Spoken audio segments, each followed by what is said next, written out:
Hi, everybody. I'm Mary Collins. I'm in the School of Social Work. Some of my research intersects with Patrice's research, so we have some commonalities there.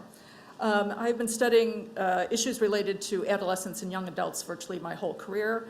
This presentation is on disconnected youth and the workforce programs that might serve them. What is the problem and what is the policy? So the problem that I have been working on is disconnected youth, sometimes called opportunity youth, sometimes in other countries, often in other countries called NEET youth, not in education, employment, or training. So they go by different labels. I use disconnected most frequently just because it's easiest.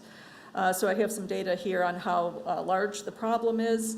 The thing I want to convey, and you probably know, is that the long-term risks for disconnection at this point in your life are serious, and so this makes it a social problem that we need to be attentive to, and that it has heightened risk for different categories, certainly racialized minorities, low-income persons, young people with system involvement, which is where I started my work on it. The policy, there are several policies that can work that are aimed at disconnected youth. Lately, I've been focusing on the federal policy, Workforce Innovation and Opportunity Act, the youth program component of that. It is a federal legislation that provides resources to states and the localities to deliver services to both out-of-school youth and in-school youth who have barriers. This is we find a very complex area of policy because it has a lot of players. So it has federal, state, local, public, private, employers, education, training institutes, as well as the young people themselves. The 2 points that I'm going to touch on today is issues of policy implementation, because the local areas have critical roles to play in how this is implemented at the local level. So it's federal policy, but how it's delivered at the local level can be very different depending on resources and opportunities at the local level. And the concept of career pathways has been central to the Workforce Innovation and Opportunity Act. That's a good thing, so hopefully we move away from just placing somebody in a job, regardless of what that job is, and think more broadly about how to help them have a sequence of opportunities to get to a sustaining and well-paying and well-liked job. I actually have information about 3 studies that I did, which is kind of funny given that I have 4 minutes. The first 2 are related, so I often talk about them the same, and focused on the implementation question. And so we did a series of interviews, a total of 62 interviews across the country. One of the studies was funded by the Initiative on Cities. Thank you very much. We still appreciate it, because that one had an urban focus, what was going on in urban areas. But the other one looked at a lot of different areas throughout the country.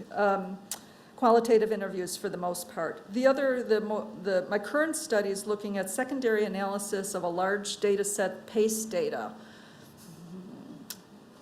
advancing career and pathways for advancing career and education opportunities, which is a multi-site randomized control trial of implementation and outcomes, again at several different places in the country.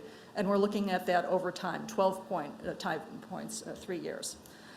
Given the limited time, these are some of the results from the qualitative interviews that we did. Again, if many of you do qualitative research about implementation topics, there's a lot of data. So just on this one side, I summarized a few of the key points that we found out of that. If you look at the 3rd row, I'll just highlight that one, and that is we asked about what's the utility of the career pathways concept in your area. And we had quite the range at the one end of the spectrum saying we are all in on career pathways, that's the only thing we do, everybody has to be on a career pathway, to the other end, which somebody called it fancy schmancy career pathways. We don't have time to worry about that, we're just trying to get kids something to do. My time is up, so I will leave you with this. This is the slide from the final study, the PACE evaluation data that I was talking about. So we're tracking the outcomes disconnection over quarters over 3 periods of time. We have gotten this far in terms of what those pathways are, and we're moving towards explaining those pathways. That'll help us understand what policies and program implements strategies we can put in place for young people at different points. Thank you so much.